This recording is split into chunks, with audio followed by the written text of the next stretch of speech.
Cup of Joe with Grandpa Dez. Hey, Joe, how you doing? That's so good. I didn't know you sang your own intro. I love it. long time, This is long time no that is speak. this that no kidding. So I was thinking back, and I think the last time we saw each other in person would have been, I want to say around 2005, and you were doing the show with Yeah, Dawn, and you had me on because I had just written a book, and it's actually behind me, just behind those yes, wrestlers there, Deuces Wild. And you were doing, it was at, there's like a restaurant slash bar on Pemina. Do you remember that place? And you yeah, guys used to do yeah. the live The shows. place was called Jaggers at the time. I believe Jaggers. that Yeah, year. yeah, yeah. The show had moved around, and I Yeah. remember that you had written that book, and Yeah. it was so much fun doing sports and Yeah. just talking to fans like you and I, both wrestling fans. But Yeah, absolutely. yeah, Yeah. it was such a long time ago, and then we just kind of reconnected on social media, and that's you know what that's one of the positives about social media over the last while. So that was kind of cool Absolutely. to catch up with Grandpa Dez. I just have to ask one quick question. It's called Cup of Joe Abs- with Grandpa Dez, yeah. and what Yeah. episode is this? This is 41. 41. And How many it's the other first time I've had Joes? a cup of Joe First with time you've had a a Joe on the Joe. show. So good.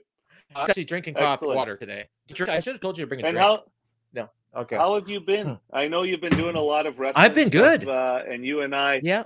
like many other fans, have been passionate about wrestling for so Yeah. many years. It's kind of cool to reconnect. It is. I first saw you. I've been good, by the way, to answer your question. I first Good. saw you. I didn't know you yet, but you were hosting UWF in, like, I think 1987. So I'm aging. I'm aging you Oh a bit yeah. there. Yeah, that was Well, it's for. I've aged myself a bit. Well, you still look good. Yeah, thanks, man. Yeah, Thanks. Tony. 55. Tony. 55. 55. I started Is that? pretty young with Yeah, that's Tony you're okay with Condello. me. So you were super. Yeah, very young Yeah, I was with gonna say no Tony TV Condello, experience UWF. You guys were whatsoever. you guys were Well, you guys were promoting, though, that, forever. It was like coming soon, coming soon, coming soon. And it was like, I don't know, 3 years before you finally came. And because I well, mean there was a lot of stuff going on with the NWA and stuff. well, the thing for me was, to be honest, I got there near the tail end. So, and I'm Hmm. terrible with timelines as far as years. So if you remember years, I'll just agree with you. Like as I'm getting older, 55, the memory isn't as sharp. But I will say this: what happened was I ran into Tony Condello at a social event here. He Okay. and the French Mad Dog, Freddie Peliquin, Yeah, were yeah, yeah. See them at were Red Top working all the this time. event. Yeah, so they were working this event, and I went up and talked to Tony and Freddie about some wrestling stuff, and I wanted to get involved, and they told me, "Hey, come down to their school they had on Corridon. There used to be a hair salon upstairs, and Tony had the Yeah. wrestling school downstairs in the Yep. basement." So I went by there one night, and they say timing is everything, and what happened was Manny Bazunas was his Oh TV yeah. guy Oh my at the God. time. Yeah. So Manny, by that point, was traveling a lot to Vancouver. He had some business interests in Vancouver. So they would need somebody to fill in or at least do a couple of segments. So without any TV experience, I was just starting out in radio, got a chance to do this TV for UWF. And it was essentially after, I think, the time Tony had done some work with Eddie Sharkey and a couple of others, I guess, out of Minnesota before I got there. Because Yeah. Mick Karch and those guys were doing the Oh show way yeah. before he even had Manny Bazunas. So Manny was promoting all these shows, and then Tony cuts a deal with Bill Watts. And I Yeah. started coming in near the tail end when Hmm. basically it was the NWA. So I was there at the Yeah. beginning when Tony did those two shots with who the heck was it? He It was passed away Flair and now. Luger on top. Oh yeah, But it was an unbelievable card. I still yeah. have great memories of that card because Manny did the Winnipeg show as the ring announcer, and I did Brandon. And Brandon was a tag match, so it was Yeah. Flair comes in with Barry Windham, and it was Sting and Luger. And so these guys Yeah. are in the And ring, and I'm JJ at standing there. ringside. Yeah, it was unbelievable. So I'm standing there in the ring, and the champ comes up to me, and there's Flair. He's got the robe on and the belt and everything else, and he goes, "Hey, kid, make me look good." And I'm sitting there going, "Make you look good? I'm just going to announce you." And he handed me the belt, the strap, and I'll never forget how heavy it was. So I'm in Brandon at the Keystone Center, and that was my first in-ring experience with the NWA. But they did a couple of shots here, and it was unbelievable. Yeah. Well received with Tony. But he was the promoter that he set it up with after Bill Watts sold. That's how the NWA got here. And this guy used to promote Australia. I don't know why I'm drawing a blank. Oh, he passed away. Jim Barnett. Right? I believe Candello set up the deal with Barnett to get the Crockett Show. And that's how we won't do Tony the Jim Ross impersonation. Oh my God. Right. But he got that's how he got the shows here. And I'm sure Tony has that footage somewhere on one of those old school TV tapes that they used to use in the old days, right? For those cameras, 3/4 tapes, I believe. So that was an unbelievable piece. And then Manny moved out to BC. And the NWA thing wasn't going anywhere because I guess Crockett bought everything. I don't remember all the details, but anyway, Tony did a couple of shots with Vern Gagne in the AWA, and that's when I was doing the show myself here, but they were just doing Canadian inserts, right? So they did a couple of shots here with Wahoo McDaniel and Manny, the Raging Bull Fernandez, and actually Vern Gagne came in as a special referee. And then Tony went back on his own and did his own stuff and brought in some old AWA guys like the Baron and Ken Patera at the time. Sheik Adnan El Casey. Yeah. And he amalgamated West a bunch 4 of Wrestling local guys. Alliance? Yeah, but was that Tony the West used a 4 couple Wrestling different Alliance? names.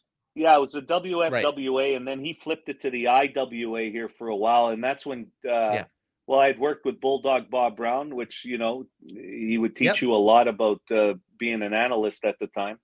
And then Kerry probably as the well. glory years for me. Yeah, well, Kerry Brown was a great worker, but I guess as far as the TV end for me, probably the biggest role I had, I worked with Bobby Jones, who was fantastic as a color guy too for a local wrestler that wouldn't be known worldwide. Yeah, that came in 1992. A little bit less hair now. But Don Callis and I really got into a good rhythm by doing that wrestling show. Like Don was training to wrestle, but he was so good on the mic. When he and I started calling matches, I really enjoyed probably that time. And I probably was building a little bit of confidence on my own, because when I first started, I might as well have had that microphone stand up my butt. Like I was stiff, but self-taught, right? Like there was no teleprompter. It was, but then 1992, I guess the glory for me was we did a taping at the International Inn. Yeah. And I was doing the TV pretty much. Tony Mariani once in a while would come in and do some stuff once I left. And that was his in there. And he did some ring announcing with a couple of other different guys. But interesting enough, we go to the International Inn. And at that time, we were supposed to have like a Jerry Blackwell come to town. But there were, I believe his house had burnt down. And Wally Carbo had set that up for Tony.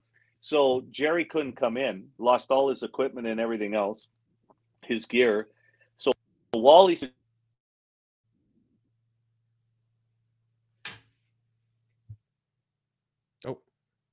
lost you for a second there, Joe. I don't know if you can hear me. Oh, yeah, I can hear you. Sorry. You're talking about Wally. You're talking about Wally Carbo. Yeah. Wally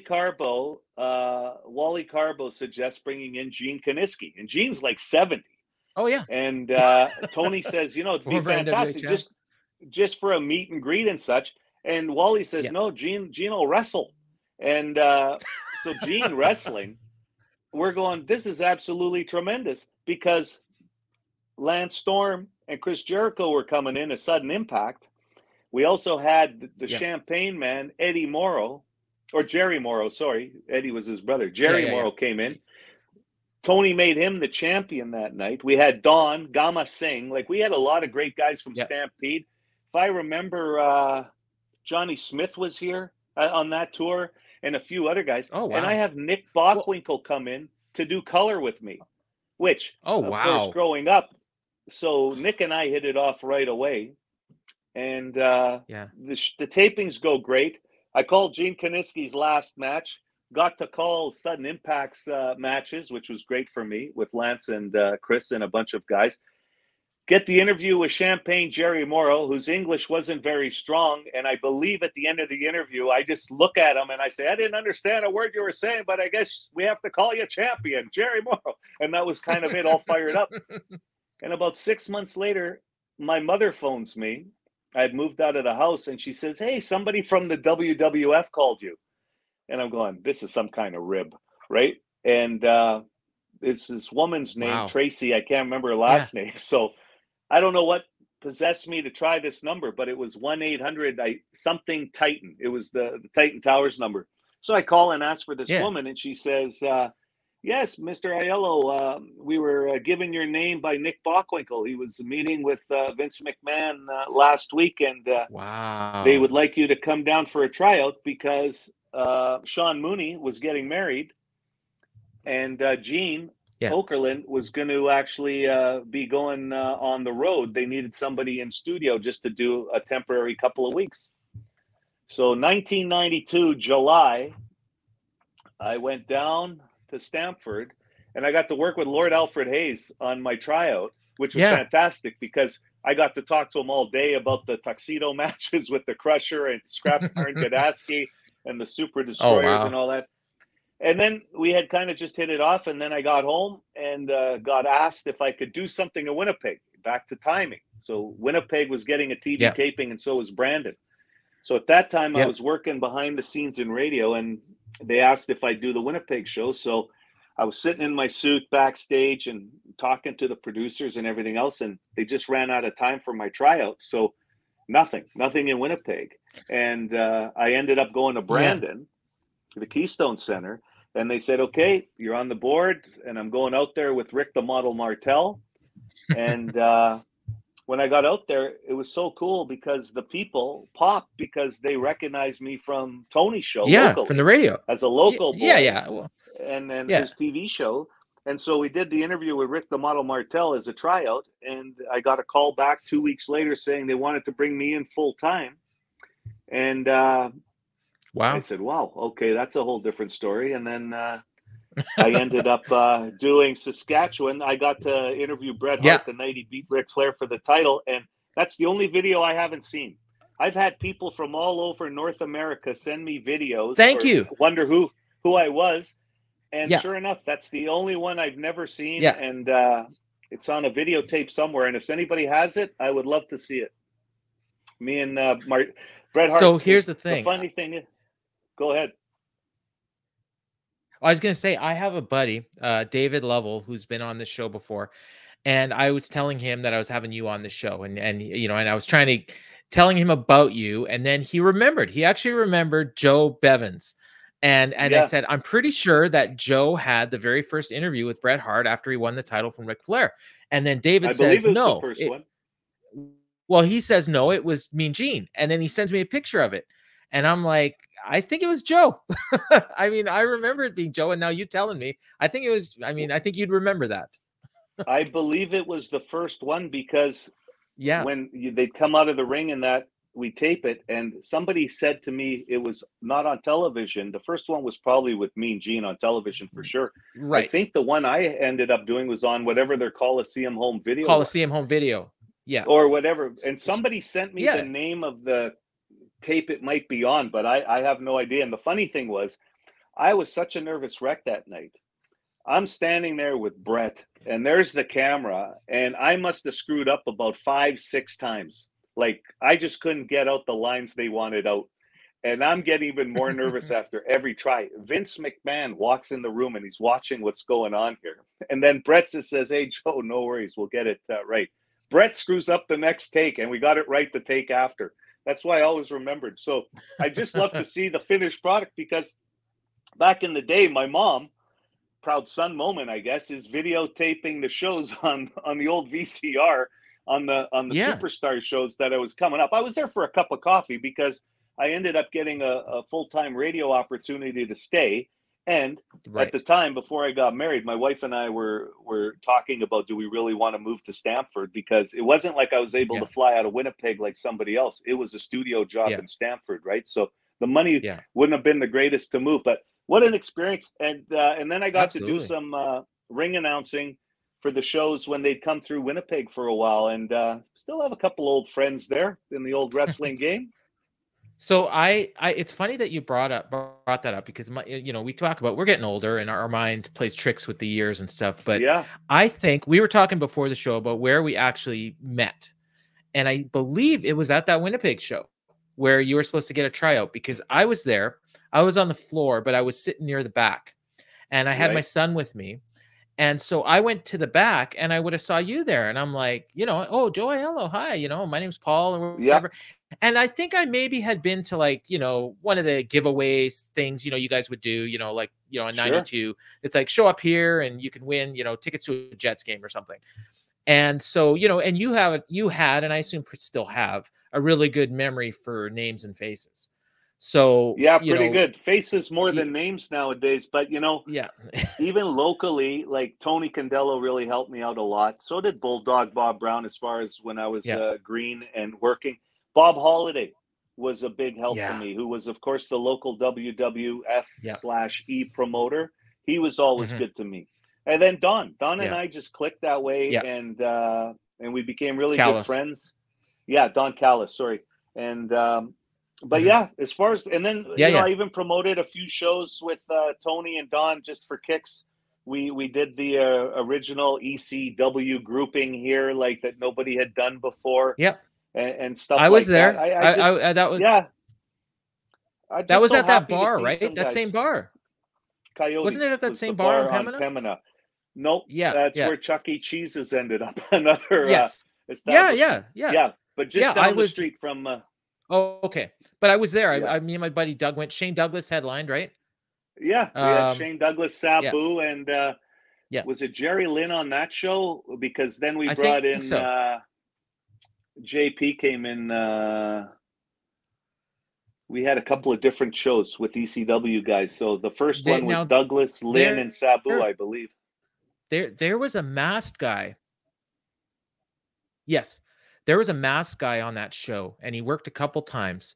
And I remember being super impressed by him and but didn't recognize him or anything. And then I always wondered after the fact if that might have been El Generico. Like because I mean this, Sami Zayn now. No, Because it no, I okay, it don't wasn't think him. so. Okay. Yeah. I let Don do the booking because he was obviously tied in with those guys. Yeah. And I would look Okay. after the budgeting and marketing, and then Tony would do a lot of the promoting because he's the old school guy, right? He's got to be out there on Yeah, the yeah, street. yeah. And I did it more out of respect, just to do it for kicks because, at that time I was doing the show with Don.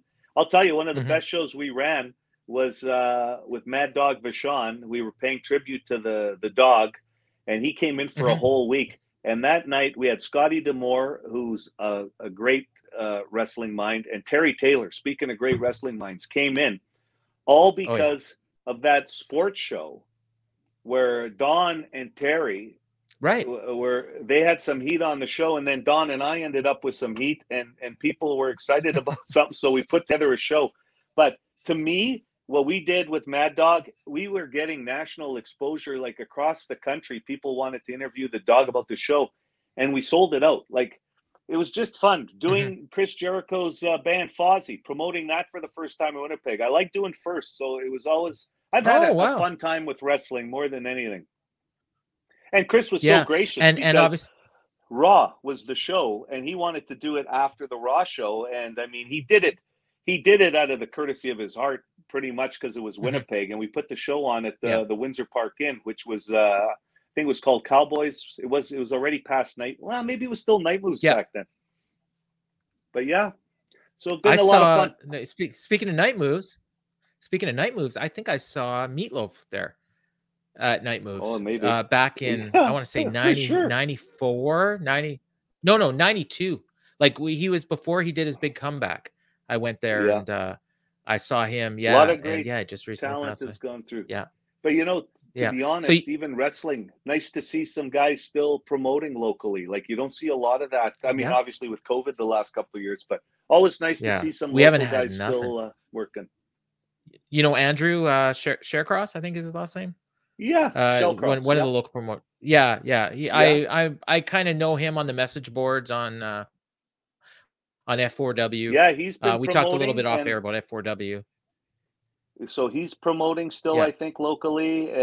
Like I said, I don't know if Yep. anybody's that fluid in promote. I guess Danny Duggan's got his promotion Yep. going too still. It's always nice to see CWE. guys getting a chance to work. Yeah.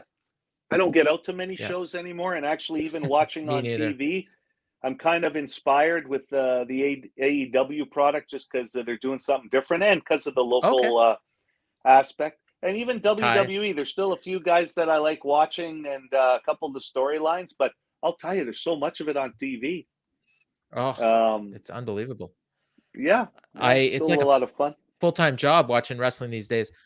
Yeah. Yeah, The last live show I went to was Double or Nothing in 2019 in Vegas.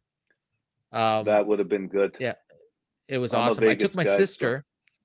Oh yeah, me too.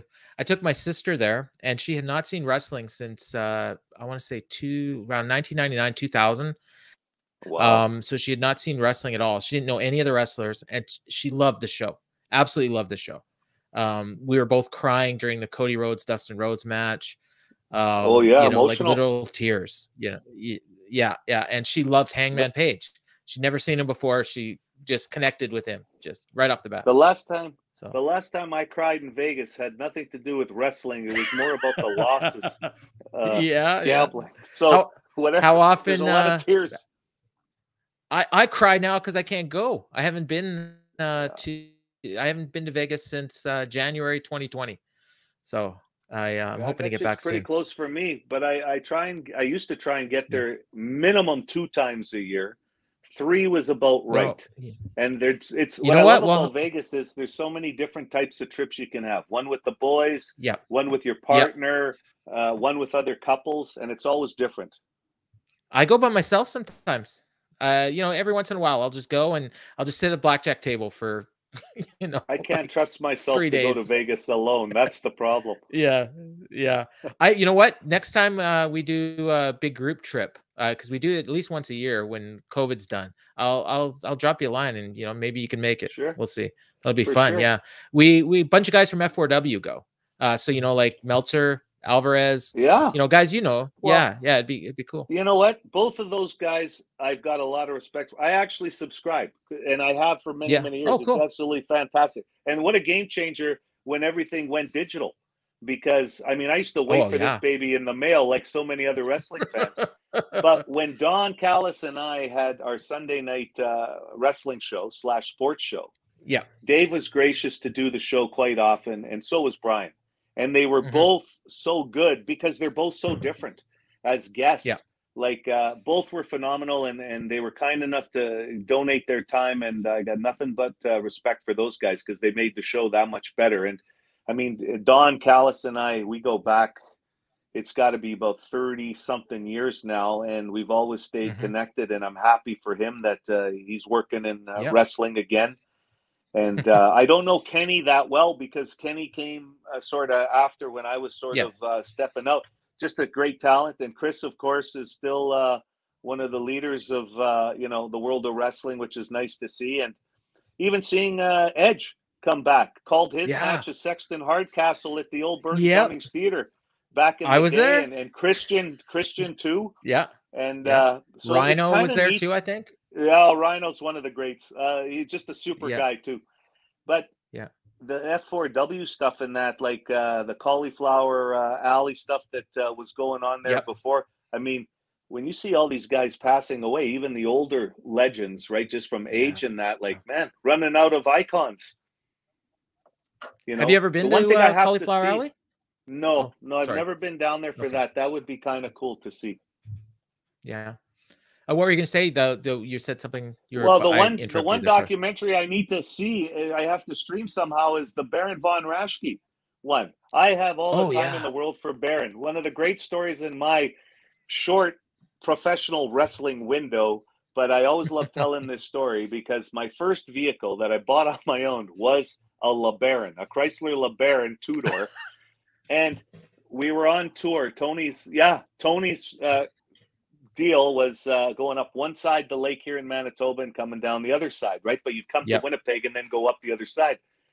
Well, we were in, oh my God, not Dauphin, but somewhere around the Mississippi, Russell, Manitoba. Oh, Russell. And the Baron's on the tour. Yeah. And Vern Gagne calls because Vern, by this point, is winding down his shows. He's doing a lot of gymnasiums, like school gymnasiums and shows. But he's got a few dates for the Baron. And by chance, these dates are open because the tour would take us back into Winnipeg for a few days and then back up. So the Baron says, I got to get down to Minnesota. He gets me a gig as a ring announcer, and he jumps in to my car. The Baron is in the LeBaron. And we drive from Russell, Manitoba one night all the way down to Minneapolis, and we get stopped at customs. There's the Baron taking pictures with custom officials, right? With the Jump into the car, and we keep driving. And I had the time of my life for 3 days in Minnesota.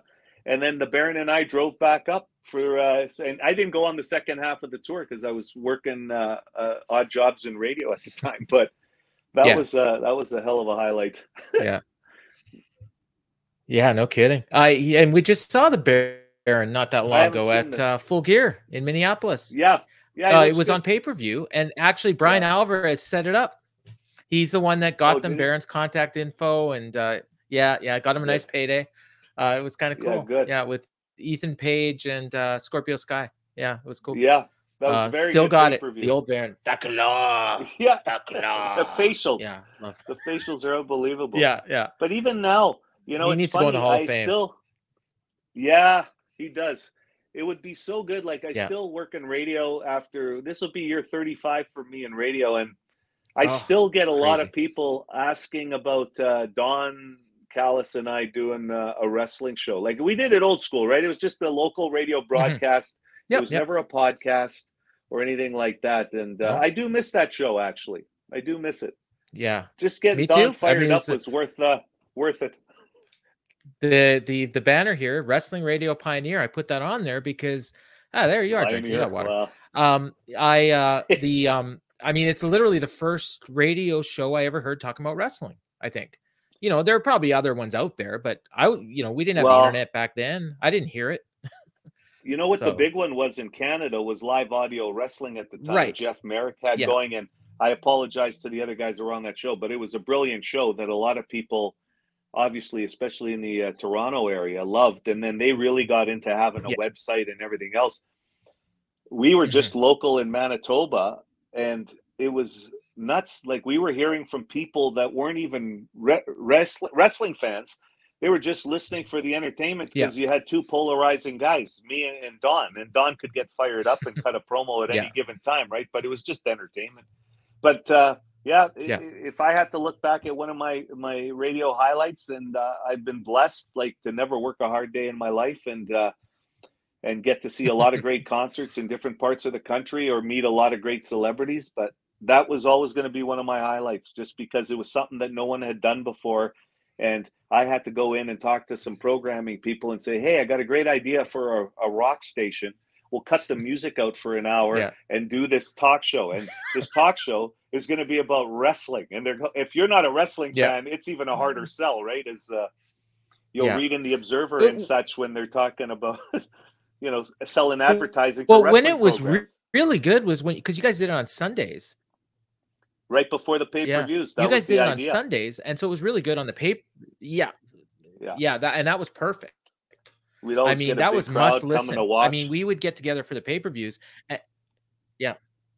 We came a couple times, but even if we were at home, we would, you know, I'd go to my buddy's place to watch the pay-per-view, and then we would go an hour early and listen to your show. And then, you know, and we might get some scoops, and, you know, because you guys, you know, you had the scoops. Don, you know, knew people, and you knew people. And so back then you didn't have the internet. You couldn't just go on and get the scoops. So well, if you were lucky enough those weeks to have a Meltzer or an Alvarez on too, those were the big weeks, because those guys Yeah. obviously are Yeah. top shelf guys when it comes to information. Yeah. And it was good because it was good promo, Yeah. let's say, for guys that hadn't heard of their newsletters before.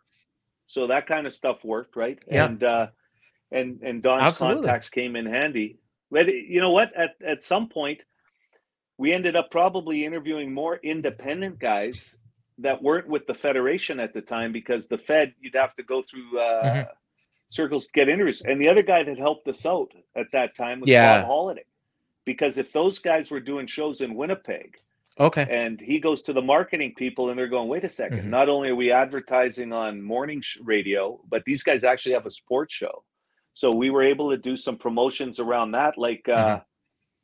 one of the fun times I had was actually Jericho's debut, the SummerSlam event in Minnesota. We took Oh, a yeah. buddy of mine Yeah, was running 90, bus 98. tours. Was that with the year? 98. And my buddy was running bus I tours. think so, yeah. So Yeah.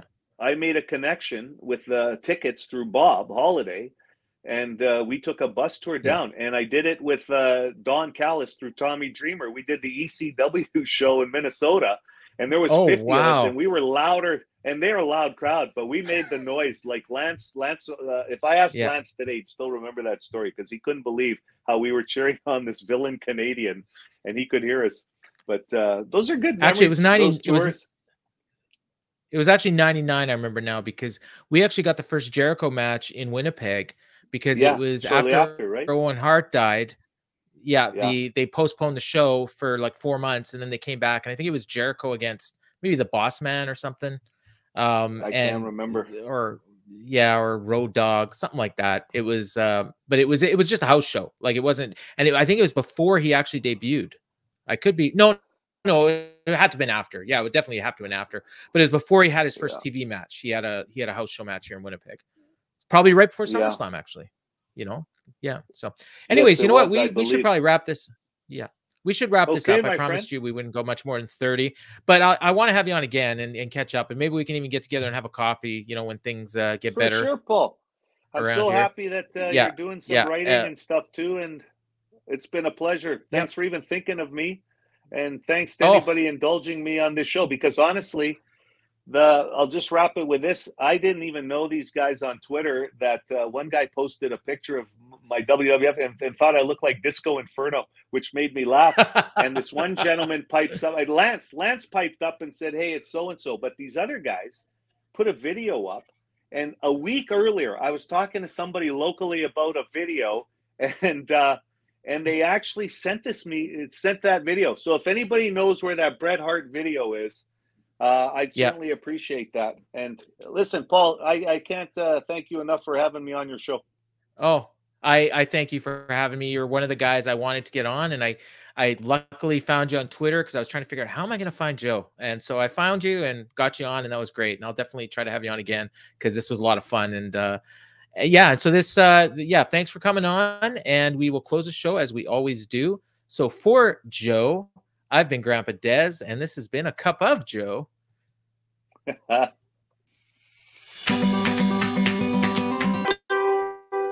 Cup of Joe with Grandpa Dez.